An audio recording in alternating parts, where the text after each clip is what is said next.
ओम ब्रह्म सत्यम सर्वाधार सत उपदेश अमृत विषय आहार की पवित्रता।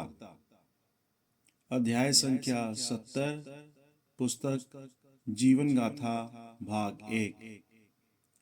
श्री सद्गुरुदेव जी फरमा रहे हैं, मांस इंसान की खुराक नहीं, यह तो उन जानवरों की खुराक है जिनके दांत भी लंबे चीरने फाड़ने वाले होते हैं और पांव के नाखून भी और ही किस्म के होते हैं।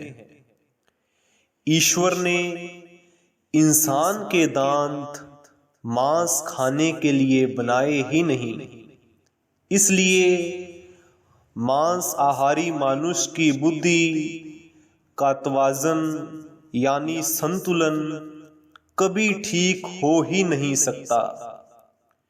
मांस खाने वाला हमेशा धोखा देने वाला ही होगा, चाहे बाहर से क्यों ना भला नजर आए।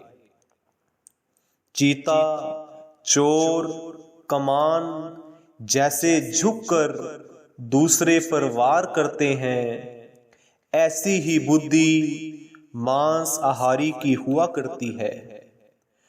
मांस खाने से जिस्म ही बढ़ता है। ऐसी बुद्धि सही सोच वाली बुद्धि नहीं हो सकती, ना ही यह बात की तह में पहुंच सकती है। जितनी सूक्ष्म और पवित्र खुराक बुद्धि को निर्मल बना सकती है, उतनी ही स्थूल खुराक बुद्धि को खोटे विचारों की तरफ ले जाती है। महापुरुषों ने कहा है, जे रत लगे कपड़े जामा होए पलीत, जो रत पीवे मानसा तिन क्यों निर्मल चीत।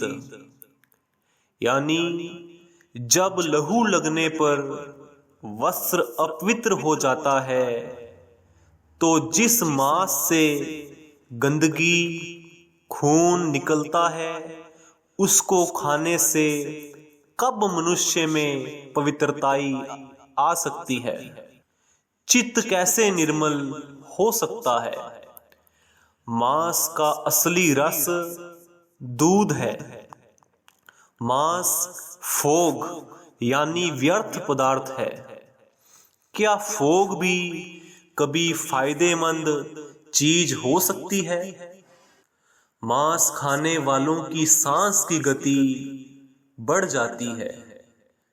रफ्तार बढ़ जाने से उम्र अपने आप कम होनी शुरू हो जाती है। जिगर खराब हो जाता है। मोतियाबिंद, कुकरे, पथरी वगैरह कई शारीरिक रोग आ घिरते हैं।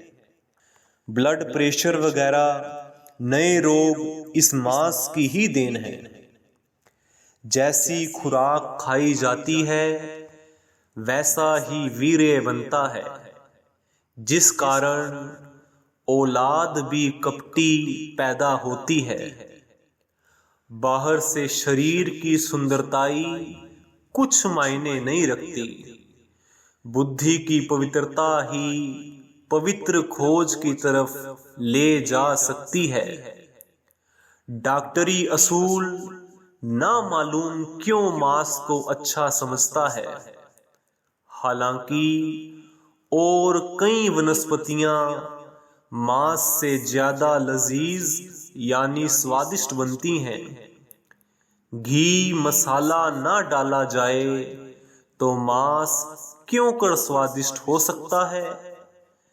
सब स्वाद घी मसाले का है।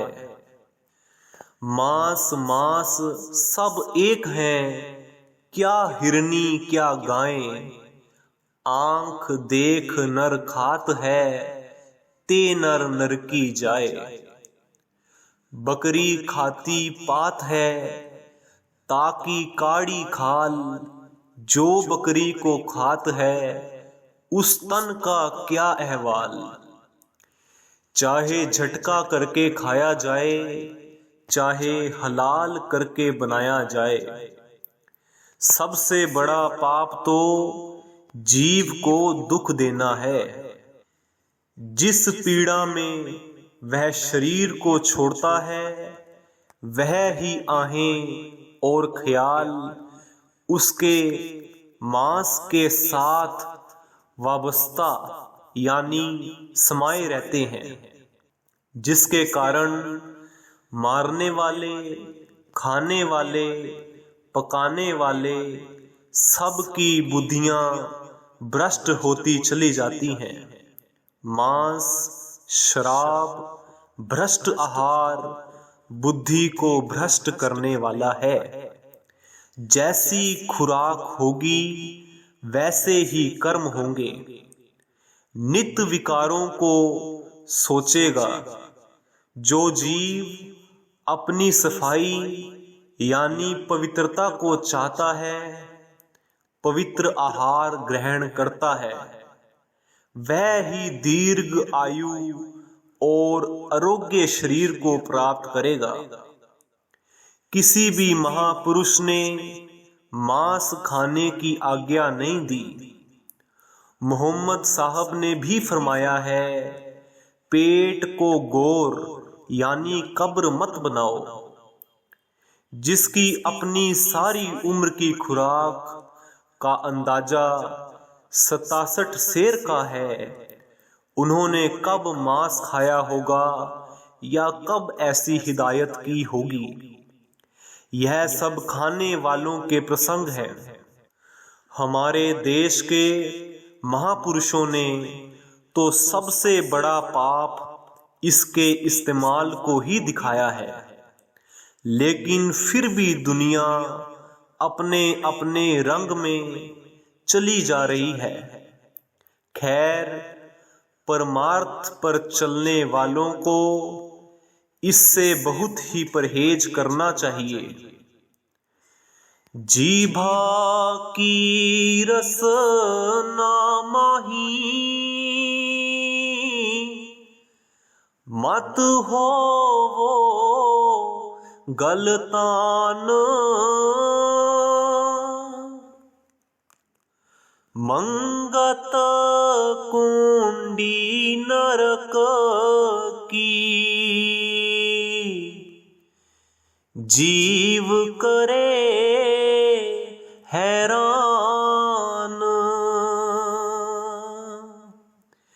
ईश्वर आप सबको विवेक बुद्धि बख्शें।